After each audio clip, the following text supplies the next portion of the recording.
आज के इस वीडियो में मैं आपके लिए लेकर आया हूँ हिंदी का पेपर। जी हाँ, ये पेपर आपके बोर्ड के लिए है और अब आपको केवल पेपर ही पढ़ना है क्योंकि आपने सब कुछ पढ़ लिया है और मैं अब आपको पेपर पढ़ाऊँगा। आपके पास केवल बहुत ही कम वक्त बचा हुआ है और इस कम वक्त में आपको अच्छा नंबर स्कोर करना है। तो आपको क्या करना पड़ेगा, ज़्यादा से ज़्यादा पेपर पर फोकस करना है। जब आप सभी प्रश्नों का एक साथ प्रैक्टिस करते हैं ना, देन आपकी तैयारी बहुत ही बेहतर रहती है। इसलिए जो मैं आपको यहाँ पर वीडियो ला रहा हूँ, इस वीडियो के द्वारा आप तैयार कीजिए कितना 100 में 100 की। अगर कोई दिक्कत हो तो बिल्कुल आप कमेंट बॉक्स में मेंशन कर देंगे और अपने दोस्तों के साथ क्या करेंगे, वीडियो को शेयर कर देंगे। ठीक है। सबसे पहले यहाँ पे आपको टाइम मिलेगा कितना, 3 घंटे 15 मिनट का आपको टाइम मिलेगा और 100 नंबर का क्या रहेगा, आपके पास पूर्णांक रहेगा। कुछ निर्देश दिए गए हैं। पहला निर्देश ये है कि जो प्रारंभ के 15 मिनट आपको मिल रहा है वो प्रश्न पत्र पढ़ने के लिए निर्धारित है और दूसरा है कि इस प्रश्न पत्र में 2 खंड है और दोनों खंडों के सभी प्रश्नों का उत्तर देना क्या है, आपके लिए आवश्यक है, बोले तो इम्पॉर्टेंट है। ठीक है ना। अब देखिएगा, ये जो 100 नंबर का है इसमें से आपको केवल 33 नंबर चाहिए पास होने के लिए। तो आपको कितना चाहिए, 33 चाहिए। लेकिन मैं आपको बोलूँगा कि 100 में से आपका 90-80 नंबर तो आ ही जाएगा। कुछ क्वेश्चन फिक्स होते हैं जो बार बार रिपीट होते हैं, तो उन प्रश्नों को अगर ज़्यादा आप फोकस करेंगे पढ़ने के लिए तो ज़्यादा बढ़िया रहेगा। ठीक है ना। सबसे पहले आपका यहाँ पे खंड क शुरू होगा। खंड क में आपका 10 नंबर का शुरुआती क्या रहेगा, बहुविकल्पी रहेगा। तो बहुविकल्पीय प्रश्न देख लेते हैं। पहला प्रश्न है, पहला क है, निम्नलिखित में से हजारी प्रसाद द्विवेदी की रचना है। तो जो हजारी प्रसाद द्विवेदी की रचना है वो कौन सी है, हिंदी साहित्य की भूमिका। हिंदी साहित्य की भूमिका किसकी है, यह हजारी प्रसाद द्विवेदी की क्या है, प्रमुख रचनाओं में से एक है। कौन सी, हिंदी साहित्य की भूमिका किसकी है भैया, यह हजारी प्रसाद द्विवेदी की क्या है, रचना है। उसके बाद ख नंबर वाला है, निम्नलिखित में से आचार्य रामचंद्र शुक्ल द्वारा लिखा गया निबंध क्या है।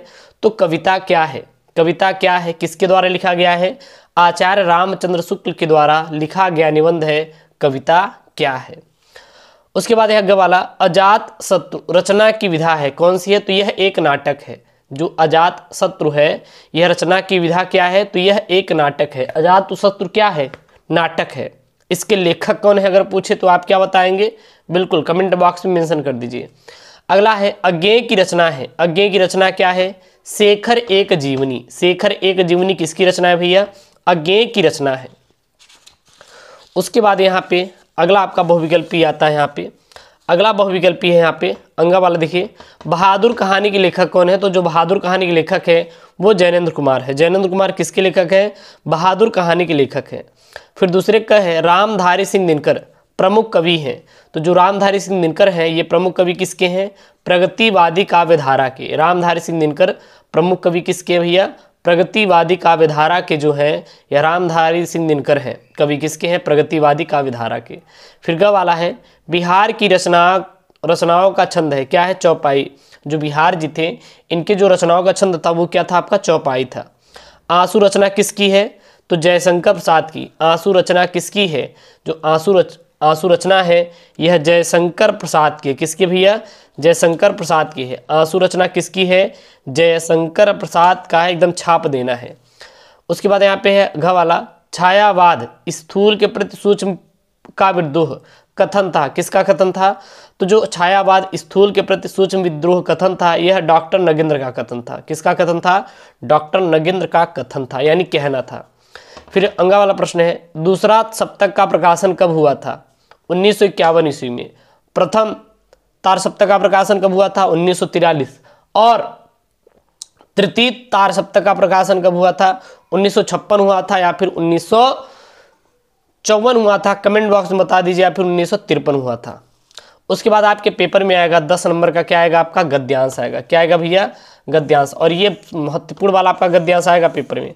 देख गद्यांश है क्या, माता अपने सब पुत्रों को समान भाव से चाहती हैं, इसी प्रकार पृथ्वी पर बसने वाले जन बराबर हैं, उनमें ऊंच और नीच का भाव नहीं है, जो मातृभूमि के साथ जुड़ा है वह समान अधिकार का भागी है। पृथ्वी पर निवास करने वाले जनों का विस्तार अनंत है, नगर और जनपद, पुर और गांव, जंगल और पर्वत नाना प्रकार के जनों से भरे हुए हैं। ये जन अनेक प्रकार की भाषाएं बोलने वाले, अनेक धर्मों के मानने वाले हैं, फिर भी ये मातृभूमि के पुत्र हैं और इस कारण उनका सौहार्द भाव क्या है, अखंड है। सभ्यता और रहन सहन की दृष्टि से जो जन हैं एक दूसरे के क्या हो सकते हैं, आगे पीछे हो सकते हैं, किंतु इस कारण से माता भूमि के साथ उनका जो संबंध है उनमें भेदभाव नहीं हो सकता। पृथ्वी के विशाल प्रांगण में सब जातियों के लिए समान क्षेत्र हैं और समन्वय के मार्ग से भरपूर प्रगति और उन्नत करने का सबको एक जैसा अधिकार है। किसी जन को पीछे छोड़कर राष्ट्र आगे नहीं बढ़ सकता, अतएव राष्ट्र के प्रत्येक अंग की सुध हमें लेनी होगी। अब यहाँ से आपके 5 प्रश्न पूछे जाएंगे। पाठ का शीर्षक और लेखक का नाम लिखिए। रेखांकित अंश की व्याख्या कीजिए। समान अधिकार का भागी कौन है? पृथ्वी पर किसका विस्तार अनंत है? जनपद और अनंत शब्दों का आपको अर्थ बताना है। तो देखिएगा, सबसे पहले आपका पाठ का शीर्षक और लेखक का नाम पूछेगा। तो एक चीज़ आपको कॉमन दिखाई देगा इसमें, आप देखेंगे तो यहाँ पे राष्ट्र शब्द दिखाई दे रहा है और कहीं पे राष्ट्र दिखाई दे रहा है, बिल्कुल। यहाँ पर आएंगे तो यहाँ पर आपको राष्ट्र कहीं ना कहीं आपको दिख जाएगा। देखिए, माता भूमि दिखाई दे रहा है। क्या दिखाई दे रहा है? माता भूमि। जन भी आपको दिखाई दे रहे, पृथ्वी भी दिखाई दे रहा है, ठीक है ना। तो जब ये सब आपके शब्द आपको दिखाई दें तो ये कहाँ से लिया गया भैया? राष्ट्र के स्वरूप से लिया गया। इसके लेखक कौन है? वासुदेव शरण अग्रवाल है। फिर अगला प्रश्न है, रेखांकित अंश की व्याख्या। कुछ नहीं करना रहता यार, बस जो यहाँ पे दिया गया है ना, पृथ्वी पर निवास करने वाले जनों का विस्तार अनंत है से लेकर कहाँ पर है, नाना प्रकार के जनों से भरे हुए हैं। इसी को बढ़ा चढ़ा के लिखिएगा और आपको कुछ अलग से कुछ करना नहीं रहता, बस इसी को आपको बढ़ा चढ़ा के लिख देना है, बस एग्जामिनर आपको पूरा नंबर दे देगा। फिर यहाँ पे समान अधिकार का भागी कौन है? समान अधिकार का भागी कौन है? तो देखिए, ऊंच नीच और भाव है जो मातृभूमि के साथ जुड़ा है वह क्या होता है? समान अधिकार का भागी है। तो यहाँ से इसका राइट आंसर हो जाएगा, जो माता भूमि के साथ जुड़ा हुआ है वह समान अधिकार का क्या होता है? भागी होता है। पृथ्वी पर किसका विस्तार अनंत है? तो पृथ्वी पर किसका विस्तार अनंत होता है? तो यहाँ पर देखिए, किसका विस्तार अनंत है। अब जहाँ पर अनंत शब्द दिखाई देगा वही इसका क्या हो जाएगा? आंसर हो जाएगा। देखिए यहाँ पे कहाँ अनंत दिखाई दे रहा है, सुध हमें लेनी होगी, नहीं बढ़ सकता। और अनेक, देखिए यहाँ पर देखिए किसका विस्तार अनंत है, यहाँ पर देखिए पृथ्वी पर निवास करने वाले जनों का विस्तार क्या होता है? अनंत होता है। बस यही इसका क्या हो जाएगा? राइट वाला आंसर हो जाएगा। फिर यहाँ पर है अनंत और जनपद शब्द का अर्थ होता है, ये अनंत मतलब जिसका कोई अंत ना हो, जनपद मतलब क्या होता है? जिला होता है। फिर आपके पेपर में आएगा पद्यांश। ये पद्यांश आपका 10 नंबर का आएगा। देखिए पद्यांश है क्या? निज जन्म जन्म में सुने जीव यह मेरा, धिक्कार उसी वा महास्वार्थ ने घेरा। 100 बार धन्य वह एक लाल की माई, जिस जननी ने जना है भरत सा भाई। पागल सी प्रभु के साथ सभा चिल्लाई, 100 बार धन्य वह एक लाल की माई। अब यहाँ से आपके 5 प्रश्न पूछे गए हैं। उपयुक्त पद्यांश के कवि और कविता का नाम लिखिए। रेखांकित अंश की व्याख्या कीजिए। कैकेयी स्वयं को धिक्कारती हुई क्या कहती हैं? कैकेयी के प्रायश्चित के बाद श्री राम उनसे क्या कहते हैं? और प्रभु राम के साथ कैकेयी के अपराध का अपमार्जन करती हुई सभा चिल्ला उठी, मतलब क्या चिल्ला उठी, ये आपको लिखना है। तो इसको आप कर लीजिएगा, ठीक है ना। वैसे मैं आपको जो लाता हूँ डेली पेपर सोल्यूशन, उसमें आप लोग जरूर से जरूर जुड़िएगा, बहुत इंपॉर्टेंट सेशन चल रहा है आपका, ठीक है ना।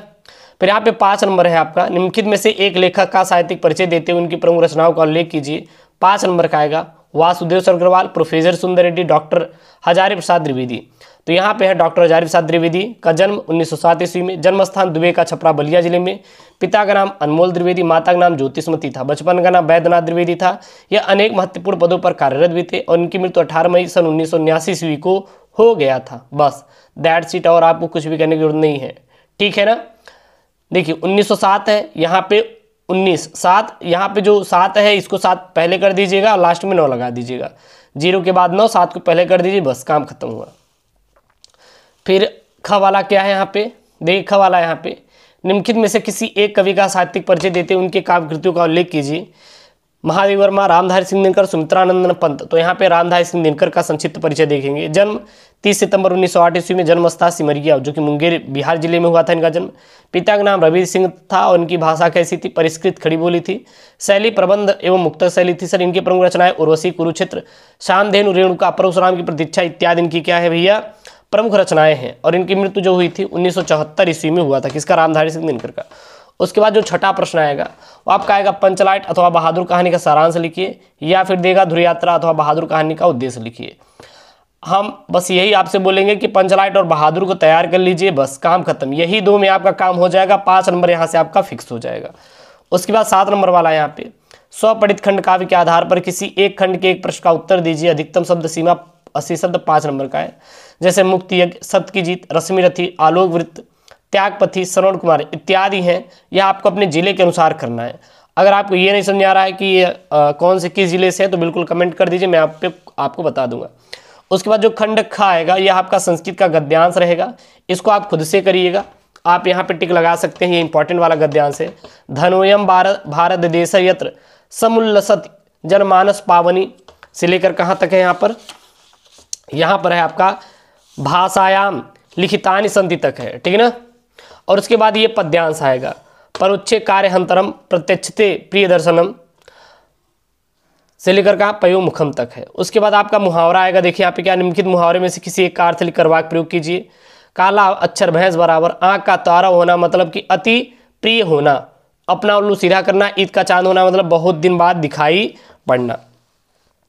उसके बाद यहाँ पे आएगा, आप इस बार आपके नया सिलेबस में जुड़ा हुआ है, इसको मैं आज ही इंपॉर्टेंट जितने भी मैं करवा दूंगा रात में।